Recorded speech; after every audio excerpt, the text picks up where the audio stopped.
Welcome to filler from सभी का। और आपके लिए एक शानदार जानदार इंटरव्यू आया है जिसका आपको काफी इंतजार ही था सभी को।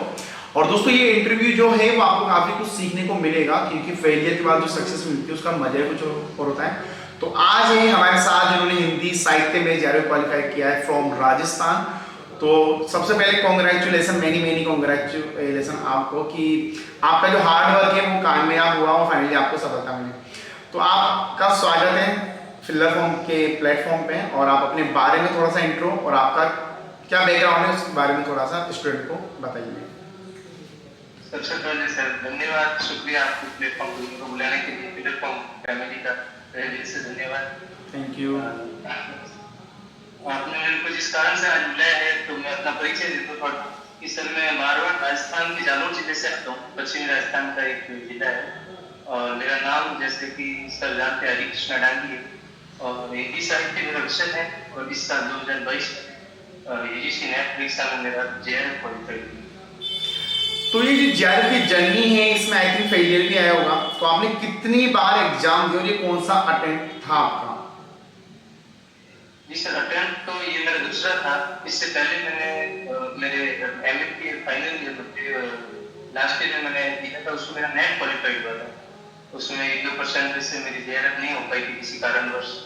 लास्ट में एग्जाम के प्रॉब्लम थी, सारा कुछ था। तो इस बार मैंने आराम से अपने 1-2 महीना निकाल के इसकी प्रिपरेशन की और फाइनली जेआरएफ निकाला। तो आप जॉब करते हो अभी, आई एम राइट? नहीं सर, अभी मेरा केंद्रीय विश्वविद्यालय राजस्थान किशनगढ़ से मेरा एमए जस्ट भी हुआ है सर, जुलाई में कंप्लीट हो गया। ओके, तो अब स्टार्ट करते हैं। देखो सबसे जो बड़ा सवाल होता है कि क्या पढ़ा, कैसे पढ़ा, बुक कौन सी है, कितने घंटे पढ़ा। तो एक एक को हम लोग स्टार्ट करते हैं कि कितने घंटे देने होते हैं जेआरएफ के लिए। ये बच्चों का सबसे कॉमन क्वेश्चन होता है। कितने घंटे देने हैं इसका तो मैं मेरा बता सकता हूँ कि मैंने किस प्रकार से अपनी तैयारी रखी इस यूजीसी नेट के लिए। सर मैंने अपने जैसे कॉलेज के फाइनल ईयर में था तब से मैंने सोच रखा था कि मुझे हिंदी साहित्य में अपना करियर बनाना है। तभी से मैंने कुछ जानकारी प्राप्त करने की कोशिश की कि इसमें हिंदी में आगे क्या करियर ऑप्शन हो सकते हैं अपने। फिर हिंदी में हमारे एक सर है सर जो आईएएस की कोचिंग कराते हैं, विकास द्विवेदी सर। तो मैंने उनके नोट्स मंगवाए और उनके नोट्स से स्टार्ट कर देखा कि साहित्य का क्या है पूरा मोटा मोटी एक प्रकार से कहते कि व्यू देता। और उसके उपरांत मुझे मेरे दोस्तों ने, मेरे भैया ने वगैरह सजेशन दिया कि आपको सेंट्रल यूनिवर्सिटी में जाना चाहिए, नीट जेएनयू लाइक उस टाइप के।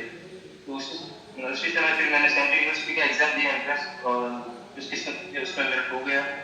और उस दौरान सेंट्रल यूनिवर्सिटी का जो माहौल था हमारे एमए के दौरान अकेडमी इतना शानदार था। हमारे जो प्रोफेसर्स थे काफी क्वालिफाइड और उन्होंने बहुत ज्यादा सहयोग दिया।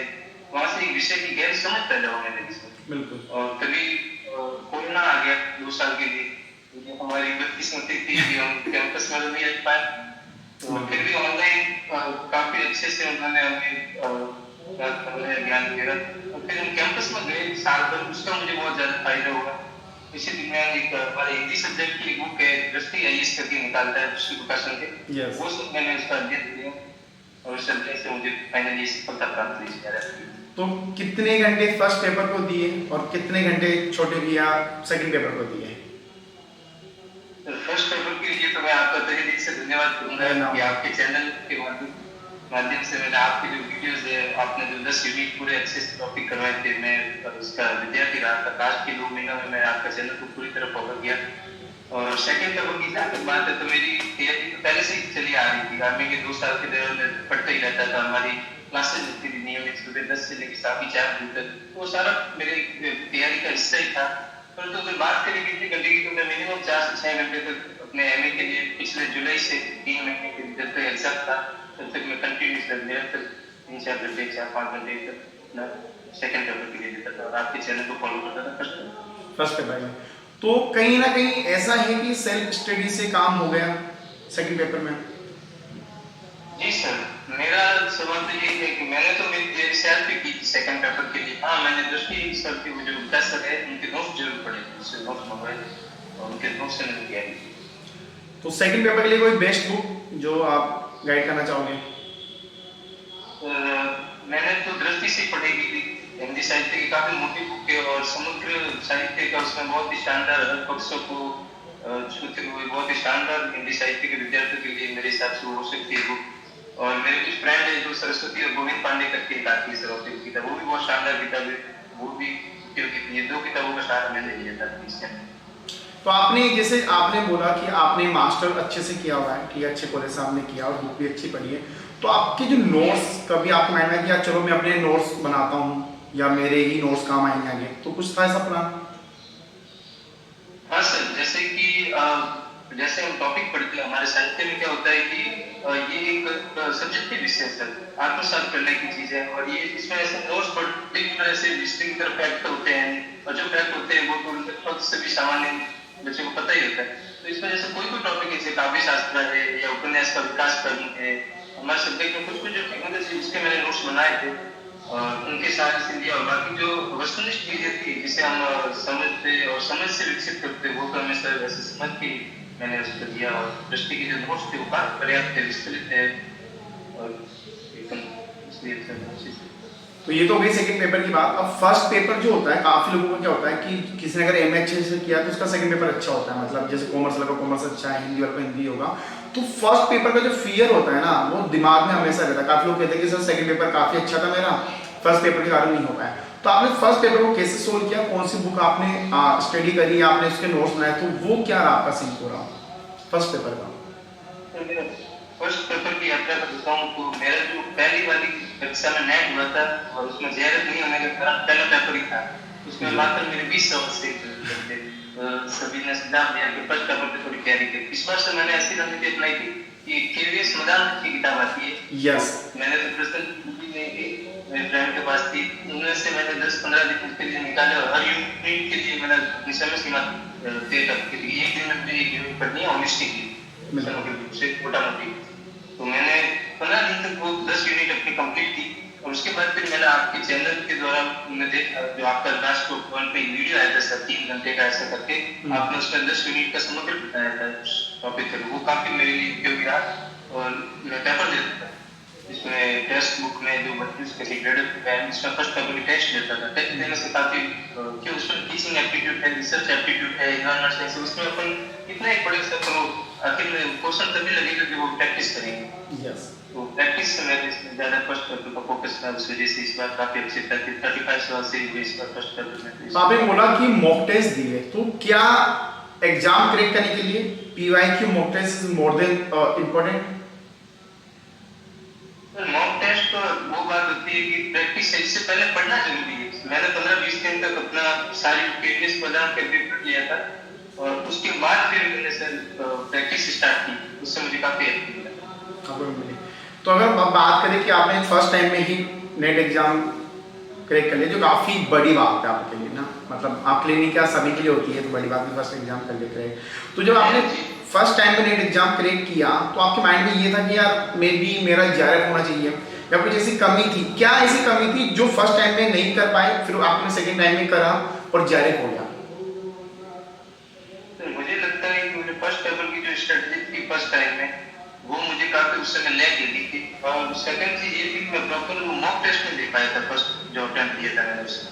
तो उस समय मेरी कॉलेज की एग्जाम नहीं चल रही थी और कैंपस में एक्टिविटीज भी खूब होती है स्पोर्ट्स का वगैरह, उस समय मैं प्रॉपर तरीके से एग्जाम दे नहीं पाया था, टाइम मैनेज नहीं कर पाया था, उसकी वजह से मेरी गलती थी उस समय। बाकी तो अगर बोला जाए तो फेलियर से आप सीखे हो, I am right? Failure is the part of the success, जैसे मैं बोलता हूँ, और वही हुआ है यहाँ पर ना।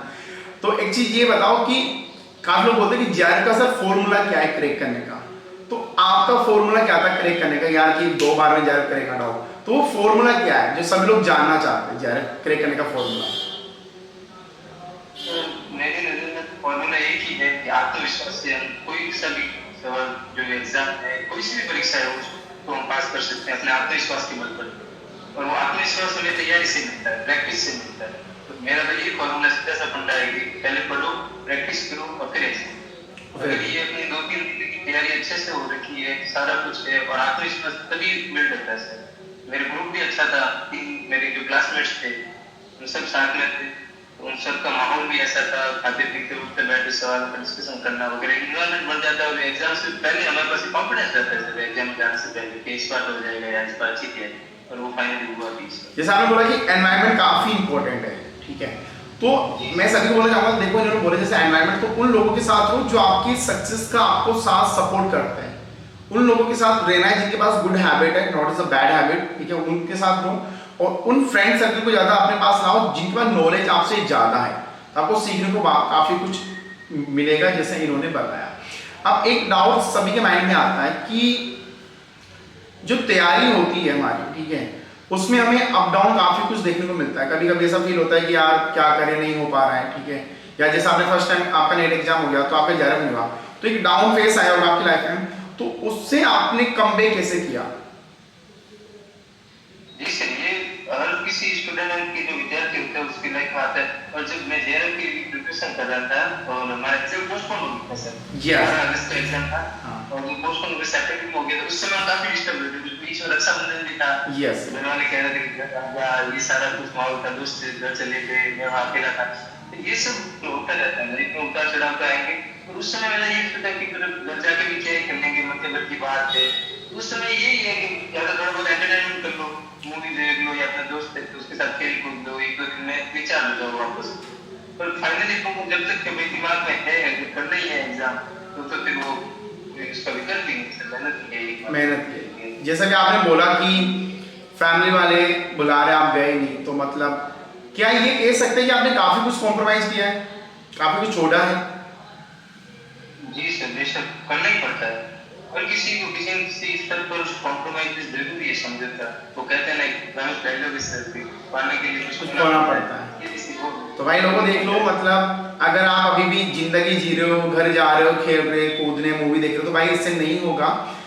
लाइफ को फोकस रखो, 6-7 महीने से बनाओ लाइफ को कि आपको कोई, मतलब आपकी लाइफ के बारे में कोई पता नहीं लगा पाए कि बंदा कर क्या है, ठीक है। और कॉम्प्रोमाइज करना पड़ेगा, चीजों को छोड़ो, सोशल मीडिया है उससे थोड़ा बाहर आओ, और माहौल ऐसा बनाओ कि स्टडी का माहौल बन जाए। जैसा भी इन्होंने बताया, इनके जो फ्रेंड सर्कल थे उनसे वो चीजें क्वेरी होने लगी, मतलब माहौल ऐसा बन जाता है कि आपको बस सुबह से लेकर शाम तक सीखने को कहीं ना कहीं से मिले, ठीक है, वो काफी इंपॉर्टेंट करता है।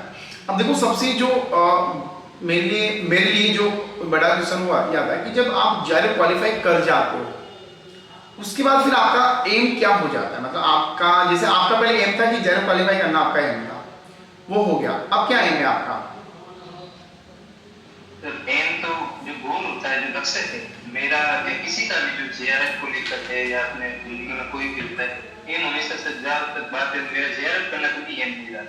क्योंकि जब से मैंने साहित्य पढ़ा था, उपन्यास स्टार्ट किया, गजलें पढ़ी, अपनी शायरियाँ पढ़ी, कविताएं पढ़ी, कहानियाँ पढ़ी, उसके बाद एक लगता है कि साहित्य एक ऐसा बिल्कुल है, एक ऐसा हथियार है जिसके माध्यम से हम समाज में समानता, समरसता सभी स्थापित कर सकते हैं। तो वो जो अंतिम लक्ष्य था मेरा, अंतिम साध्य था, उसका एक रास्ता था जीवन, वो मुझे पार जरूर करना था। एक स्टेशन था मेरे लिए, जो स्टेशन से गुजर के मेरी यात्रा जानी थी। तो ये एक स्टेशन है, और अंतिम गोल की जहाँ तक बात हो तो मैं आगे अपना शोध कार्य करूंगा, और शोध में मैं ज्यादा से ज्यादा अपने समाज के लिए, अपने राष्ट्र देश के लिए कितना अपनी ओर से कितना कुछ दे सकता हूँ, योगदान दे सकता हूँ, सबको कोशिश करूंगा सर उसके लिए। तो जैसा आपने बोला कि अब आपका प्लान है कि आप पीएचडी के लिए अप्लाई करोगे, तो कहाँ का, मतलब किस कॉलेज का, किस यूनिवर्सिटी का प्लान किया हुआ है आपने? सर हमारे हिंदी साहित्य के लिए तो अभी तक जहाँ तक डेटा है उसमें सबसे ज्यादा बढ़िया जेएनयू दिल्ली की है, डीयू पे है, बीएच करके है। ये 2-4 यूनिवर्सिटी है जिसमें मेरा ध्यान रहेगा वहाँ जाने का। जेएनयू प्रेफरेंस है सर, प्राइमरी वहाँ जाने की इच्छा है, उसका इंटरव्यू होगा तो देखिए सर। अब जेआरएफ क्वालिफाई हो गया तो एक अमाउंट माइंड में आता है कि अब यार 35-30 हज़ार रुपये आना स्टार्ट हो जाएंगे अगर, ठीक है, तो ये जो अमाउंट की जो साइकोलॉजी है वो कितना इफेक्ट करती है आपके माइंड में? क्योंकि एक तो चलो एक एग्जाम के साथ पैसा भी आपको मिल रहा है, तो कहीं ना कहीं ये काम करता है कि यार अगर एग्जाम हो गया तो चलो फाइनेंशियली थोड़ा सा सपोर्ट भी मिल जाएगा, ठीक है, अभी चलो फिर थोड़ा लॉन्ग टर्म स्टडी करने का भी एक हो जाता है, क्योंकि इस एज में सभी को फैमिली का भी थोड़ा प्रेशर आता है, हम लोग बाहर भी कमाना भी पड़ता है, थोड़ा मनी का भी प्रॉब्लम आता है। तो क्या अभी अमाउंट आएगा तो उससे साइकोलॉजी कितनी चेंज हुई है आपकी? जहाँ तक अमाउंट की बात है, अर्निंग विथ लर्निंग की जो फिलोसफी है सर, जो यूजीसी वाले देते हैं कि कैसा है, इसका साइकोलॉजी पे बेशक बहुत ही गहरा इम्पैक्ट होता है। पर हर स्टूडेंट जो पढ़ाई करता है या जो लो मिडिल क्लास फैमिली से बिलोंग करते हैं, ज्यादातर स्टूडेंट जो पढ़ाई करते हैं वो मिडिल क्लास फैमिली से आते हैं सर, उनमें कहीं ना कहीं तो अपनी सिक्योरिटी को लेकर रहता है, करियर सिक्योरिटी को लेकर, पैसा आ जाए तो घर वाले भी फ्री, अपन भी फ्री, और जहाँ तक बात है वो जिंदगी की है सर की कैसे बेहतर जिंदगी जी है, उन पैसों से अपन अपने जो भी है शौक है, किताबें है, अच्छी बुक्स ले सकते हैं। वरना कई बार ऐसा होता है कि पढ़ने की इच्छा होती है, आज की किताबें इतनी महंगी आ रही है, तो उसके लिए बिल्कुल बिल्कुल इतनी सुविधा दे दी 20-30 हज़ार रुपए में उसका हम अच्छे से यूज कर सकते हैं, अच्छी अच्छी किताबें पढ़ सकते हैं, अच्छी जगह जाके एक्सप्लोर करके हम वहाँ का देख सकते हैं।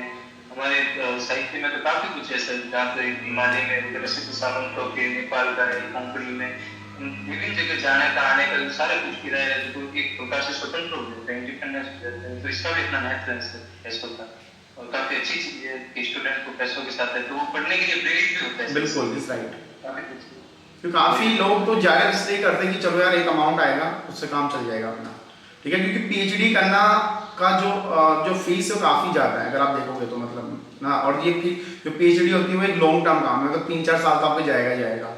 तो उसमें जो फाइनेंस के लिए जो अमाउंट चाहिए वो काफ़ी अच्छा अमाउंट है, जो 30 से 35 हज़ार रुपये आपको मिलना स्टार्ट हो जाता है। तो अब आपके लिए सबसे जो मतलब मेरे स्टूडेंट के लिए सबसे इंपॉर्टेंट जो क्वेश्चन आता है ये आता है कि फैमिली का कितना अच्छा सपोर्ट होता है यहाँ पर, ठीक है। फैमिली का कितना सपोर्ट था जब उनको लगा, जब आपने कॉल किया, बोला कि जेआरएफ हो गया मम्मी पापा, तो फिर क्या उनका एक रिएक्शन था, मतलब क्या था कि भाई चलो हो गया आप अपना? फैमिली का तो ये है कि वो तो बिल्कुल सक्सेस में भी साथ में है, फेलियर में भी साथ में है, वो तो साथ में है, उनका सपोर्ट होना जरूरी है। वो एक अदृश्य शक्ति होती है हमारे पीछे, अगर उनका सपोर्ट नहीं है ना तो आप कुछ नहीं कर सकते। बिल्कुल एक साइकोलॉजिकली कहो या शायद कोई भी कहे, अपन उनका साथ और सपोर्ट होना जरूरी है, उनके बिना तो कुछ पॉसिबल ही नहीं है। अगर वही अपने मानसिक स्तर में अगर ऐसा हो जाए कि फैमिली का ये है वो सारा कुछ, तो वो बंदा कभी कुछ नहीं कर पाता है। यस उनका बेस्ट सपोर्ट था, और जब रिजल्ट आया था बताया मैंने फैमिली को भी हो गया, मैंने काफी खुश हुए कि भाई चलो ठीक है अच्छा नहीं हो, और बिल्कुल सही है। देखो family is more than important. अगर आप लाइफ में कहीं भी जाते हो तो फैमिली का हमेशा सपोर्ट होता है। तो अब भाई जायरेफ हो गया, उम्र भी हो गई, तो आई थिंक आपकी शादी वादी हो गई? अरे सर अभी तक तो ऐसे मेरी उम्र कम ही है, शादी का भी पता नहीं। नहीं फैमिली, देखो हम लोग बिलोंग करते हैं राजस्थान से, ठीक है। तो राजस्थान में कल्चर होता है कि भाई चलो अब बंदा सेट होना स्टार्ट हो गया, तो अब तो मतलब जब घर वालों को पता लगा होगा, आसपास भी पता लग गया होगा कि भाई जायरेफ हो गया, अब तो मतलब आप कुछ होता है फैमिली में ऐसा कि चल बेटा अब तो शादी वादी की सोचना स्टार्ट कर दें? उनके स्तर तक होता होगा सर, पर ऐसा है नहीं बिल्कुल भी, पर उनके दिमाग में जरूर ऐसी चीजें चलती होगी, पर विचार है नहीं, अभी तो सपोर्ट करना है अच्छे से, मतलब लॉन्ग टर्म काम करना है, सिंपल सी बात है। बिल्कुल बिल्कुल बिल्कुल।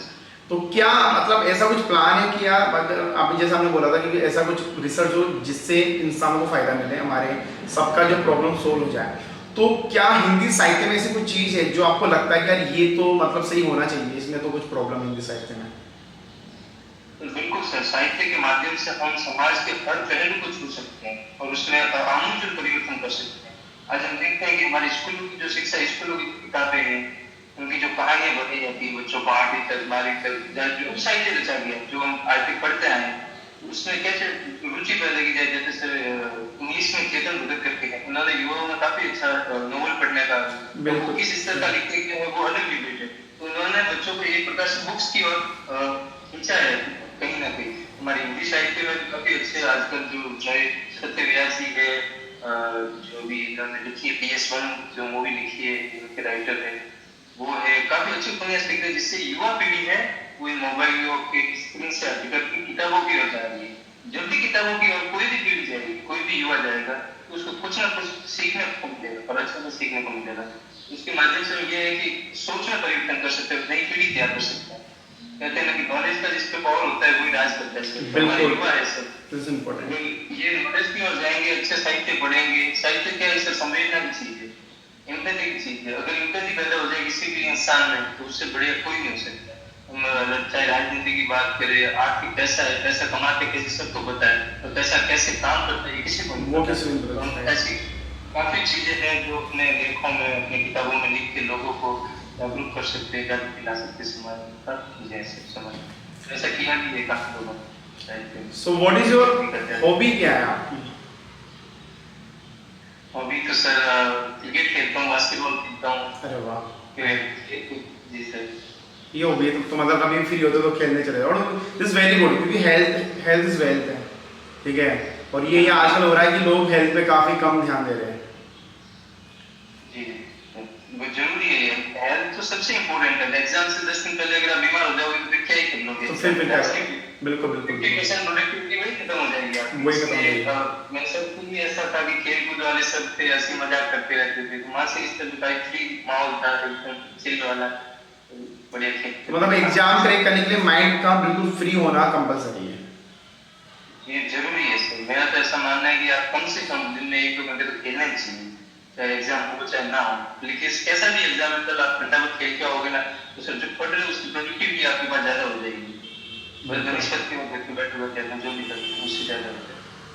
तो भैया सुन लो सभी लोग, खेलना स्टार्ट करो, ठीक है। जो हम लोग आज का कल्चर हो गया कि बस घर पे बैठे हुए मोबाइल चला रहे, इंस्टाग्राम रील्स स्क्रॉल करते जा रहे, जो बिल्कुल भी यूजफुल नहीं है, ठीक है। तो मिनिमम भाई 15-10 मिनट बाहर जाओ, घूम के आओ, वॉक करो। चलो खेलना नहीं होता आजकल, वॉक करना स्टार्ट करो, बाहर जाके आओ और बाहर थोड़ा घूमना, क्योंकि ये कल्चर हो गया हमारा ना, बाहर जाना कोई अलाउ ही नहीं करता कि चलो क्या करेंगे बाहर जाके, घर पे बैठे कॉल कर लिया, बात कर ली, काम खत्म। तो भाई गाइस ठीक है, पढ़ लोगे, नौकरी पे लग जाओगे, बट जब तक ये चीज़ें नहीं आएगी ना आपके अंदर तो कुछ भी काम नहीं होने वाला, क्योंकि हेल्थ इज वेल्थ है, स्वास्थ्य बना रहेगा। क्वालिफाई करके पैसा भी आएगा, उसका क्या करोगे? उतना पैसा सारा खर्चा हो जाएगा आपके मेडिकल के अंदर। तो दोनों हेल्थ पे भी ध्यान दो। And thank you so much, really में मतलब एक अच्छा फील हो रहा है मेरे को आज की, चलो आपसे बात करूँ, काफ़ी कुछ मेरे को सीखने को मिला, क्योंकि हर एक इंसान से आपको कुछ ना कुछ सीखने को मिलता है हमेशा, ठीक है। तो मेरे को तो आपसे बहुत कुछ सीखने को मिला, और मैं भी उन चीज़ों पे फॉलो करूँगा, ठीक है। कुछ कमियां मेरे में भी हैं, तो वो चीज़ें भी लाइक हमें मिली सीखने को। तो thank you so much and all the best for your future. मैं कामना करूँगा कि जो भी आपके फ्यूचर है, कि जो एम है वो फाइनली कामयाब हो जाए। Thank you so much.